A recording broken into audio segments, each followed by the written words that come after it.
আপু আমি English grammar পারি, ভোকাবুলারিও পারি কিন্তু তারপরেও ইংরেজিতে কথা বলতে পারি না। কি করব? আজকের ভিডিওটা তাদের জন্য। আজকের ভিডিওতে আমি ৩ মাসের এমন একটা ইফেক্টিভ রুটিন নিয়ে আলোচনা করব, যেগুলো যদি আপনি ফলো করেন তাহলে খুব সহজেই আপনিও ইংরেজিতে কথা বলতে পারবেন। সো ওয়েল, হ্যালো এভরিওয়ান, আসসালামু আলাইকুম। Welcome back to my YouTube channel English with Hasahina. I hope you are doing well by the grace of আলহামদুলিল্লাহ। Let's dive into the video. এই ভিডিওতে আমরা যেগুলো শিখবো সেটা হচ্ছে ৩ মাসের কমপ্লিট স্পিকিং রোড ম্যাপ। আমি কি করতে পারি? ডেইলি রুটিন কি হতে পারে আমার? কোন কনসেপ্ট কখন আমি শিখবো? কিভাবে ভয় এবং জড়তা কাটাবো? এবং প্র্যাকটিস করার জন্য এক্সাক্ট টেকনিক কোনগুলো ফলো করব? চলুন তাহলে একটা করে শিখি। ১ম মান্থে আমি কি নিয়ে কাজ করতে পারি? ফার্স্ট মান্থে আমার ফোকাসড হওয়া উচিত ফাউন্ডেশন অ্যান্ড মাউথ ওপেনিং। আমার মুখটা খুলতে হবে। মুখটা খোলার মানে কি? আপনাকে কথা বলতে হবে, ইংরেজি মুখে আনতে হবে এবং ভয়টা কাটাতে হবে। এটার জন্য প্রথম মাসে আমি কি করতে পারি? বেসিক সেন্টেন্স স্ট্রাকচারস গুলো ফলো করতে পারি। বেসিক সেন্টেন্স স্ট্রাকচার মানে হচ্ছে সাবজেক্ট, ভার্ব, অবজেক্ট। তারপর অনেকগুলো সেন্টেন্সেস স্ট্রাকচার আছে, যেগুলো যদি আমি ফলো করি তাহলে অটোমেটিক্যালি আমি ইংরেজিতে কথা বলতে পারবো। যেমন would you mind, I feel like, তারপর it's forbidden to, এই ধরনের স্ট্রাকচার গুলো ফলো করার ট্রাই করবেন। নেটিভ ইংলিশ স্পিকার্সরা কিন্তু সবসময় গ্রামারের উপর ফোকাসড করে না, তারা ফোকাসড করে সেন্টেন্স স্ট্রাকচারের উপর। সেন্টেন্স স্ট্রাকচার যদি আপনি জানেন তাহলে অটোমেটিক্যালি ফ্লুয়েন্টলি আপনি ইংলিশে কথা বলতে পারবেন। ওকে। তারপর ১ম মাসে আমরা যেটা করতে পারি সেটা হচ্ছে daily use tense. Daily use tense আমাকে সবগুলো টেন্স শেখার কোনো দরকার নেই। কোন টেন্স অবশ্যই আমার শেখা উচিত যেগুলো আমি আমাদের দৈনন্দিন লাইফে ব্যবহার করতে পারি। যেমন present simple, past simple tense, present and past continuous tense, and then present and past perfect tense, এবং ফিউচারের একটা টেন্স শিখলেই এনাফ, সেটা হচ্ছে ফিউচার সিম্পল টেন্স।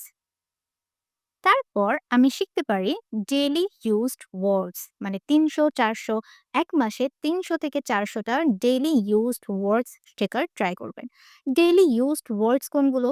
যেমন হাউস হোল্ড, আপনি যে বাসায় কাজ করছেন, এই বাসায় কাজ আমি যে করছি সেই কাজের আলাদা আলাদা ভার্ব আছে, আলাদা আলাদা নাম আছে, সেই শব্দগুলো শেখার ট্রাই করবেন।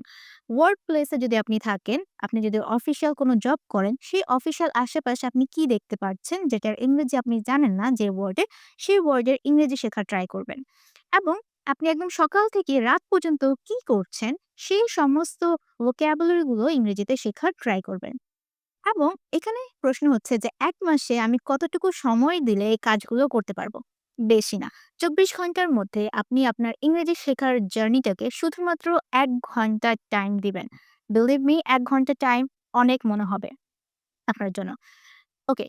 এই ১ ঘন্টাতে আমি কি করতে পারি? ১ ঘন্টায় আমি ২০ মিনিট শুধুমাত্র সেন্টেন্স স্ট্রাকচার এর উপর ফোকাসড করব। দেন পরের ২০ মিনিট আমি কি করব? স্পিকিং প্র্যাকটিস করব।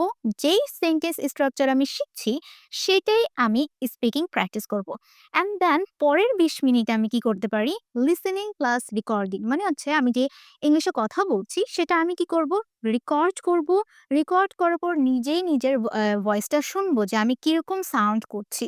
আমার ইংলিশ কেমন সাউন্ড করছে।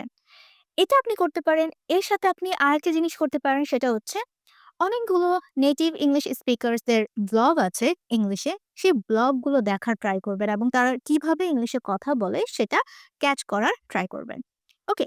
আর ফার্স্ট মান্থে যেটা মনে রাখতে হবে সেটা হচ্ছে গ্রামার নিয়ে টেনশন করতে হবে না। ভুল যদি করেন তাও, ভুল করলেও হবে, বাট আপনাকে কথা বলতে হবে। মুখটা ওপেন করতে হবে। মুখের জড়তাটা কাটাতে হবে।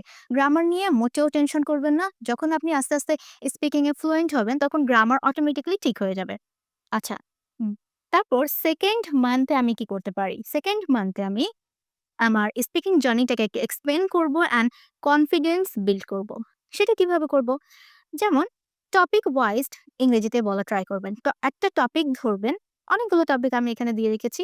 রিলিজিয়ন হতে পারে, ডেইলি লাইফ, ডেইলি রুটিন, লাভ, ফ্রেন্ডশিপ, রাইভাল, ফুড, তারপর কান্ট্রি অথবা আপনার মাদারল্যান্ড, যেকোনো একটা টপিক ধরবেন। সেই টপিক নিয়ে ইংলিশে কথা বলার ট্রাই করবেন 2nd মান্থে। ওকে? আরেকটা যেটা খুবই গুরুত্বপূর্ণ সেটা হচ্ছে লিঙ্কিং ওয়ার্ডস প্লাস প্রিপোজিশন এর ব্যবহার জানা। লিঙ্কিং ওয়ার্ডস কোনগুলো? সো দ্যাট, মোরএভার, যেটা ২ টা সেন্টেন্সকে বা প্যারাকে কানেক্ট করে। সেটা হচ্ছে লিঙ্কিং ওয়ার্ডস। ওকে? এই ব্যবহারগুলো শিখবেন। তারপর 2nd মান্থে আপনি যেটা অবশ্যই করবেন সেটা হচ্ছে ফ্রেজাল ভার্বস এর ব্যবহার শেখা। বিশ্বাস করেন নেটিভ ইংলিশ স্পিকার্সরা কিন্তু অনেক বেশি ফ্রেজাল ভার্ব এর ব্যবহার করে। Call of, bring up, give up, look forward to এরকম হাজারো ফ্রেজাল ভার্বস আছে যেগুলোর প্রত্যেকটার মিনিং কিন্তু আলাদা। ওকে? যখন আপনি ফ্রেজাল ভার্বের ব্যবহারগুলো শিখবেন, এগুলো নরমালি আপনি ক্যাজুয়ালি শিখবেন। মানে দেখবেন যে এটার মানে কি? এটা কিভাবে আমি আমার রিয়াল লাইফে ইউজড করতে পারি? রিয়াল লাইফে আমার কি কাজে আসবে? এই ধরনের ফ্রেজাল ভার্বগুলো শেখার ট্রাই করবেন। আগে টাইম লিমিট, হ্যাঁ? আমি 2nd মান্থে নিজেকে কতটুকু সময় দিব? আপনি ১ ঘন্টা বা ১ ঘন্টার একটু বেশি টাইম দিতে পারেন, যেহেতু আপনি ইংরেজি শিখতে চাচ্ছেন। ওকে। ৩০ মিনিট আমি কি করব? আমি যেকোনো একটা টপিক ধরবো এবং সেই টপিক সার্চ করব যে কি আমি এখানে দিতে পারি। ওকে? দেন সে টপিক নিয়ে আমি ইংলিশে কথা বলব। অ্যান্ড দেন তার পরের ৩০ মিনিট আমি কি করব? শ্যাডোইং প্র্যাকটিস করব। শ্যাডোইং প্র্যাকটিস কোনটা? যেকোনো একটা ভিডিও অন করবেন। ভিডিও অন করার পর নেটিভ ইংলিশ স্পিকার্সদের obviously ওদের ভিডিও অন করবেন এবং ওরা কিভাবে কথা বলছে সেটা আপনি দেখবেন এবং নিজেই আবার রিপিট করবেন। ভিডিওটা পজ করবেন, তারপর নিজে রিপিট করবেন, তারপর আবার শুনবেন, তারপর আবার নিজে রিপিট করবেন। শ্যাডোইং টেকনিকের মাধ্যমে কিন্তু আপনার লিসেনিং এবং স্পিকিং ২ টাই অনেক দ্রুত ইমপ্রুভ হয়। ওকে? যখন আমরা ইংরেজি শুনি তখন কিন্তু খুব ইজিলি ইংলিশে কথা বলতে পারি। ওকে, তার পরের ২০ মিনিট আমি যেটা করতে পারি, আমি যে টপিক নিয়ে এতক্ষণ কথা বললাম, যে টপিকটা আমি শিখলাম, সেটা আমি কি করতে পারি? রেকর্ড করতে পারি। রেকর্ড করার পর আবার সেটা নিজে শুনবো যে আমি কিরকম কথা বললাম। 2nd মান্থে আমার মেইন ফোকাসড হবে টপিক নিয়ে কাজ করা। ওকে? আর আমি এখানে কি করতে পারি? একদম আমি যে ইংলিশে কথা বলছি, আমি যে একদম স্পিডে কথা বলব, খুব তাড়াতাড়ি কথা বলব, ব্যাপারটা আসলে মোটেও এরকম না। আপনি আস্তে, আস্তে করে ক্ল্যারিটির সাথে ইংলিশে কথা বলার ট্রাই করবেন।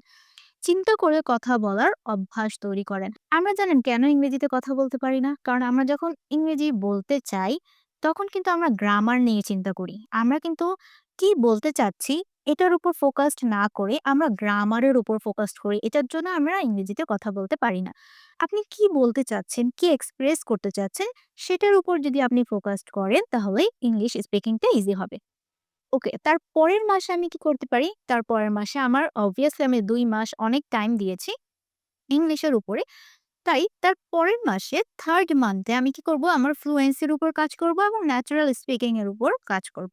সেটা কিভাবে হবে? রিয়াল লাইফ এক্সপেরিয়েন্স আপনি আপনার রিয়াল লাইফে কি করছেন?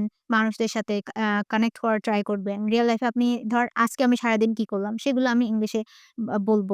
ওকে, রিয়াল লাইফ এর সাথে সম্পর্কযুক্ত সমস্ত সেন্টেন্সেস, ভোকাবুলারি হতে পারে, সেন্টেন্স স্ট্রাকচার মানে শিখবেন আরকি। ওকে, তারপর হচ্ছে question answer practice. Question answer practice. কেউ আপনাকে প্রশ্ন করছে সেটাকে আমি কিভাবে ইংলিশে অ্যান্সার করব সেটা নিয়ে কাজ করবেন। এবং স্টোরি টেলিং। স্টোরি টেলিং মানে হচ্ছে আমি ৩ টা টেন্স প্রেজেন্ট, পাস্ট, ফিউচার এই ৩ টা টেন্স ইউজ করে কিভাবে একটা গল্পের মাধ্যমে ইংলিশে কথা বলতে পারি। আমি কালকে কি করেছিলাম, আমি আজকে কি করব, আমি কালকে কি করব এই ধরনের স্টোরি টেলিং এর মাধ্যমে ইংলিশ স্পিকিংটা প্র্যাকটিস করবেন। ওকে। ৩ মাসে আপনি একটু সময়টা বাড়িয়ে নিবেন। ২ ঘন্টা করে ইংলিশের উপর ফোকাসড করবেন।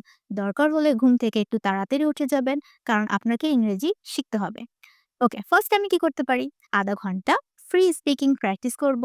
যেকোনো একটা টপিক ধরবো, ফ্রিতে কথা বলবো।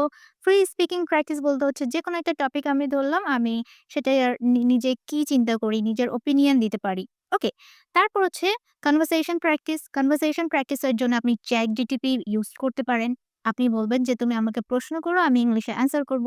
সে আপনাকে প্রশ্ন করবে, আপনি ইংলিশে অ্যান্সার করবেন। এবং আপনি কিভাবে কথাটা বলছেন সেটা কিন্তু পরে রেকর্ডেড হয়ে যায়। আপনি কিন্তু সেটা পরবর্তীতে শুনতেও পারবেন।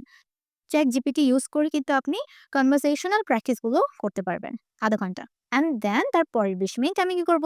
এগেইন আমি রেকর্ড করব এবং ইমপ্রুভ করব। আমি বারবার এই রেকর্ডের কথা কেন বলছি?